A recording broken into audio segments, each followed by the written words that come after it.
¿Qué tal? Buenas tardes a todos. Nos da mucho gusto que estén aquí con nosotros en este episodio de Amén. El día de hoy nos acompaña Monseñor Gerardo Charles García. Es un honor que esté aquí con nosotros. Yo me presento. Soy el seminarista Luis Carlos Solís Garza. Estoy cursando actualmente el primer año de la teología en el seminario de Monterrey. Y bueno, estamos aquí colaborando en una actividad muy importante que yo creo nos ayudará, Padre, a reforzar nuestra fe, a conocer todavía un poco más sobre la resurrección de nuestro Señor, sobre su pasión. Entonces vamos a dar inicio a esta entrevista, Padre. Nos da mucho gusto que nos acompañe. Gracias por estar aquí con nosotros. Gracias por la invitación.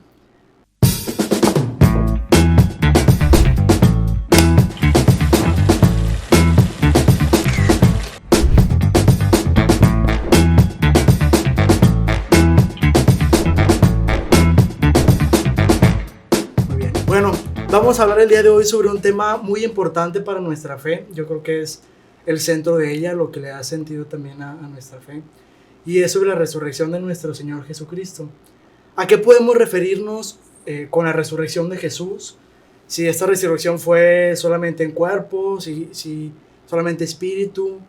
Yo creo que también es importante aclarar algunas dudas sobre esto porque al tratarse de un tema sumamente importante para nuestra fe, no podemos tomarlo a la ligera, sino comprenderlo bien para que ese mismo acontecimiento importante en la historia de la salvación pues cobre sentido en nuestra vida. Fíjate, acerca de la resurrección, no nos dice el Evangelio cómo fue, qué pasó. Simplemente nos dice que los apóstoles lo fueron a sepultar, lo dejaron en el sepulcro con una sábana, y a la mañana siguiente ya no estaba. Los soldados que estaban cuidando la entrada para que no fueran a ir los apóstoles a llevarse el cuerpo, cuando en la madrugada o en la noche tiembla y se cae la piedra que cubría, salen espantados y dicen: estábamos dormidos cuando llegaron los apóstoles y se lo llevaron. Y San Agustín nos dirá, una presencia de un dormido, una frase de un dormido no tiene sentido. Si yo estoy dormido, no sé qué pasa. Pero vamos más allá. Jesús ha resucitado. No está. Van Pedro y va Juan y va Magdalena y no está en el sepulcro. Claro que por un lado está la sábana y en otra parte está el pañolón que tenía en la cara doblado. Y sabemos que de acuerdo a la tradición, cuando uno dejaba la servilleta o la tela doblada, quería decir que iba a regresar. Y Pedro y Juan entienden que el Señor va a regresar. En la sábana santa, que es el lienzo que tenemos precisamente, que es el testimonio de la resurrección, es algo que no tiene explicación. Hay 3 telas que no tienen explicación humana. No son pintura, no son bordado, no son plantas, no está hecho con pequeñas cosas, sino están hechos. Y dicen los científicos, no está hecho por mano humana. Pues así está la sábana santa. Ahí está el rostro de Jesús, ahí está Jesús completo. No es la sangre. Hay partes que tiene sangre, pero la mayoría es como un gran negativo que cuando con el tiempo se ha transformado en positivo y en negativo, se ve tan claro un negativo que se ve la majestad de Cristo, su cara, sus azotes, etc. Entonces, ¿resucitó? Sí. No resucitó como un fantasma que andaba así espirituosamente. Resucita en cuerpo, sangre, alma, divinidad, todo completo. Y al resucitar vuelve a la vida. Pero no vuelve a la vida que tú y yo tenemos. Vuelve a la vida del resucitado, donde ya no hay ni dolor, ni cansancio, ni tristeza, ni problemas, sino el gozo de estar con el Padre y con el Espíritu Santo. Esa es la resurrección. Por ejemplo, Jesús va a resucitar a Lázaro. Escuchamos cómo llegó, se puso triste y luego le dice a Lázaro, sal fuera porque estaba ahí puesto. Le da una vida como la que tenemos tú y yo, y al año, a los 2 años, a los 6 meses, no sé, al rato, pues Lázaro murió. Las resurrecciones que Jesús hizo, las hizo así a la vida. No es a la resurrección, como podríamos decir con letras mayores, que tras pasar la puerta de la muerte, nos encontramos en la plenitud del Señor. Entonces, ¿cómo fue la resurrección? No lo sabemos. No sabemos. Hay 2 noches que guardan el secreto de cómo pasó. La noche del nacimiento, ¿cómo fue? Nació. ¿Pero cómo nació? Nació. Si apareció ahí, si nació como un parto natural, nació. Lo que nos dice el Evangelio es que una vez que nació, los pastores fueron y los ángeles cantaron, etc. Nos dice que la Virgen ya estaba pronta a dar a luz, pero no nos dice cómo fue. ¿Por qué? Porque el interés del Evangelio no es narrarnos las cosas, sino decirnos cómo llegar al cielo. Entonces, la resurrección, para cerrar la pregunta que me hiciste, no hay un dato que diga Jesús resucitó a las 2:45 de la mañana, se levantó de donde estaba y salió y movió la piedra. No hay. Simplemente nos dicen que el día anterior lo dejaron, lo empezaron a perfumar y como ya era tarde y ese día era un día muy importante, el Sabbat, tenían que irse. Y lo dejan así para volver el domingo muy temprano a terminar ya todas las cosas para que quede bien sepultado. Y cuando regresan, no está. ¿Ok? Gracias. Y ya que, que hemos conocido este momento que fue muy importante en la vida de todo cristiano, en la historia de la salvación, pero también fue una sorpresa para los apóstoles, una sorpresa para todos aquellos que seguían a Jesús. Como discípulos de Cristo, nosotros que lo seguimos, que queremos también estar unidos a Él íntimamente, ¿de qué manera podemos hacer vida esa resurrección? ¿Cómo podemos? Experimentamos durante la Semana Santa también su pasión, experimentamos su muerte, pero ¿de qué forma en nuestra vida podemos hacer propia esa resurrección? ¿Cómo podemos incluso dar testimonio a aquellas personas, tal vez que no creen, a aquellas personas que tal vez van a misa, pero no tienen a lo mejor un sentido profundo de ese acontecimiento? ¿Cómo podemos nosotros darles a conocer ese amor y eso que es tan importante para nosotros? La mejor manera es la alegría. Los apóstoles estaban muy tristes. Estaban tristes, había muerto el Maestro, había muerto el Señor y había muerto de una manera dolorosa. Tenían miedo salir, no me vayan también a mí a pescar. Tenían miedo, tenían tristeza, estaban desorientados. Y Pedro les dice, pues vamos a pescar, pues es lo que sabemos hacer. Lo que sabemos hacer es pescar, pues vamos a pescar. Y cuando ya se van, se presenta Jesús. Y se presenta Jesús y ante aquel susto, aquel momento, aquel encuentro de lo vi muerto y ahora lo veo vivo, están dudando. Y Jesús les dice, no soy un espíritu, soy alguien vivo, denme de comer. Y le dan un trozo de pescado y de pan y Jesús come. Y empiezan a creer, a asegurarse de que ahí está Jesús. Y luego bendito Tomás, que por no estar, dice, no, yo no creo, mientras no ponga mi dedo y ponga mi mano, no, son cuentos. Pues resulta que a los 8 días ahí está Jesús. Y ahí está Tomás. A ver, Tomás, ven, trae tu dedo, ponlo. Mira que aquí está mi agujero. Ven, trae tu mano. Date cuenta que sí es mi herida. Y Tomás dice, Señor mío y Dios mío. Y en Tomás sabemos que Jesús es Jesús, que no es una visión, no es un alguien así como un espíritu que pasa entre nubes, no, es alguien vivo. Y así estará durante muchos días con los apóstoles, todavía enseñándolos y ayudándoles, resucitado. Aquel otro día que se reúne con ellos y están en la orilla del lago y se pone a prepararles el desayuno. Pone pescaditos, pone algún pan y luego les dice, traen pescados, traigan para poner aquí todavía, para alcanzar a desayunar. Está vivo. Jesús está vivo.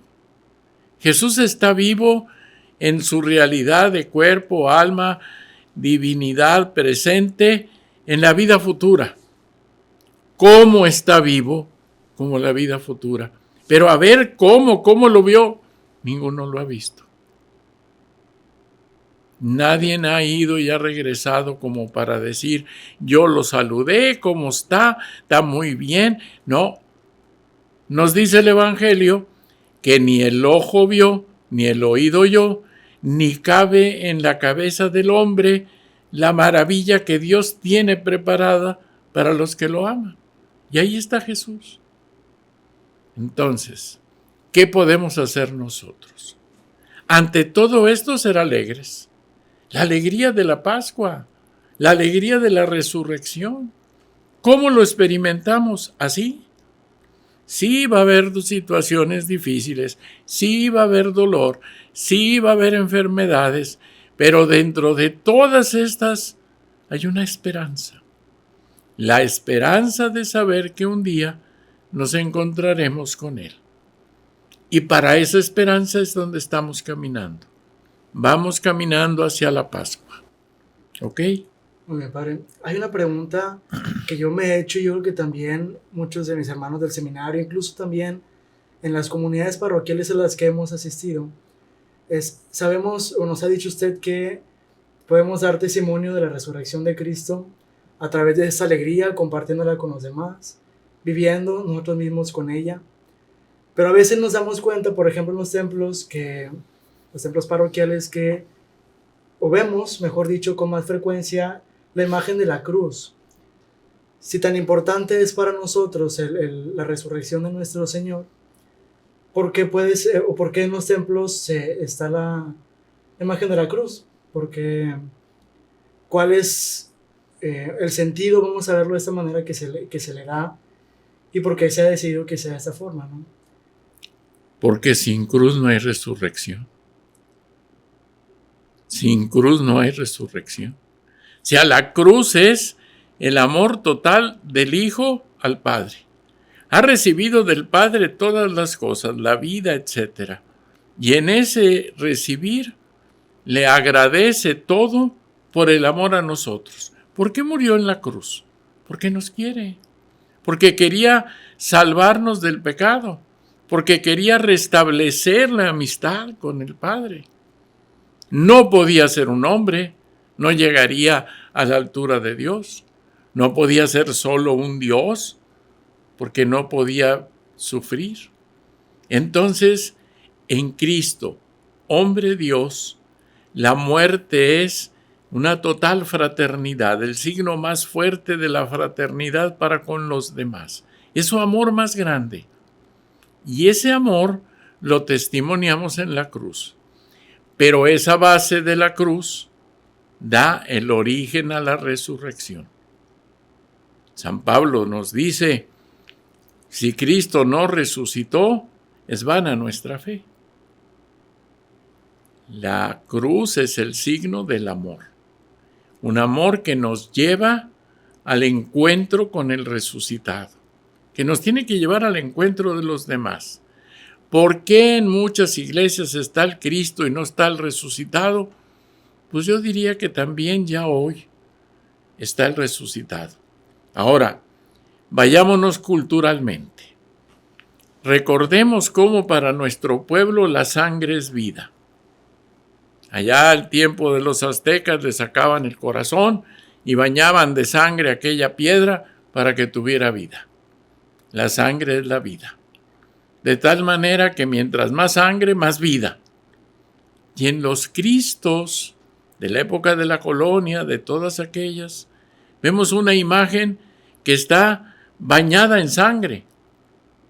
No por hacerlo dramático, sino por decirnos que está lleno de vida, que tiene toda la vida. Por eso en nuestros templos hay más imagen de Cristo crucificado. Claro que hoy ya somos más light y le ponemos una gotita de sangre nada más, así como que le quiere salir de la mano, así como que en la rodilla le va a salir, porque somos minimalistas. Pero culturalmente tenemos una historia, tenemos un camino en donde nuestros antepasados amaban la sangre como vida. Y cuando llegan a Cristo le dan toda la vida por toda la sangre. Por eso poner a Cristo resucitado era poner la vida que yo quiero, la vida que el Señor me da. ¿Más claro? Muy bien, Padre, gracias. Ok. Y hace poco, yo creo que ya para concluir también, tuve una experiencia en el apostolado y me hacían una pregunta, me decían, específicamente hablando sobre una situación difícil que tenía una persona de enfermedad en casa, y me decía que a propósito también de la preparación durante esa cuaresma para la Pascua, que la Pascua es también un momento de alegría para nosotros, la enfermedad, cómo podemos también asociarla a Cristo. Entendemos que a través de su pasión, de su dolor, el sufrimiento, la sangre, podemos también asemejarnos a Él de esa manera, aquel que padece alguna enfermedad o alguna aflicción en su vida, pero a veces es difícil en esos momentos de dolor, de angustia, encontrar luz. ¿Cómo puede este momento iluminarnos? O sea, que la enfermedad conlleva dolor, no lo dudo. Que la enfermedad lleva a situaciones difíciles, claro. Pero que en ese camino que es humano, porque nuestro mundo, nuestra vida, nosotros tenemos salud y podemos tener enfermedad. No somos creados para ser siempre sanos. Buscamos estar sanos, pero también sabemos que nuestro cuerpo puede padecer enfermedad. Y cuando tenemos una enfermedad, cuando nos une la enfermedad al dolor, entonces tenemos que mirar que ese dolor se puede volver redentor. Cuando lo unimos al dolor de Cristo. Cuando le digo, Señor, te ofrezco el dolor de mi rodilla para que se convierta fulanito de tal, o para que mi hijo deje de tomar, o para que no sé. Entonces el dolor que yo estoy sufriendo se vuelve un dolor que tiene un sentido más. Claro que me puedo tomar la pastilla para que se quite el dolor, no se trata de sufrir así simplemente. Pero cuando tengo el dolor, se lo puedo ofrecer al Señor, porque aunque me tome la pastilla no va a ser mágico. No me tomé la pastilla y al segundo ya se quitó el dolor. Van a pasar una media hora, una hora para que se quite el dolor. Pues ofréceselo a Dios. A lo mejor no es un dolor físico, a lo mejor es un dolor moral, es un problema. Y ahí hay que pedirle al Señor y decirle, Señor, quiero unirme a ti. Quiero unirme precisamente a través de mi sufrimiento, a través de mi experiencia, de mi esperanza, para estar contigo. ¿Sí? Y entonces vamos a sufrir, va a haber dolor, voy a estar enfermo, pero tiene una dimensión nueva, tiene una dimensión esperanzadora. ¿Sí? Murió alguien, murió un ser querido, murió el hermano, el papá, la mamá. Sí, es triste, pero también es alegre, porque aquella persona ha comenzado a vivir la resurrección de Jesús. comenzado a estar con el Señor y eso me llena de alegría. Entonces se encuentran esas dos realidades, dolor y alegría. Dice el Papa, el dolor es cristiano, porque cuando algo tenemos de dolor, lo podemos ofrecer al Señor. Me gusta a mí pensar, y ya para cerrar con esta entrevista, este momento, y esto es una apreciación mía, algo personal, que en la resurrección Jesús nos dice, aquí estoy con ustedes, pero vamos a trabajar, vamos a seguir con la misión, no nos podemos quedar con los brazos cruzados después de haber experimentado este momento tan bello, tan bonito. Y yo creo que es una invitación para todos nosotros para continuar con la evangelización, para continuar compartiendo el amor que recibimos de Dios con aquellos que están a nuestro alrededor. Muchas gracias, Padre, por este momento de entrevista, por sus palabras. Su cercanía siempre es muy agradable para nosotros. Es un honor también que nos acompañe.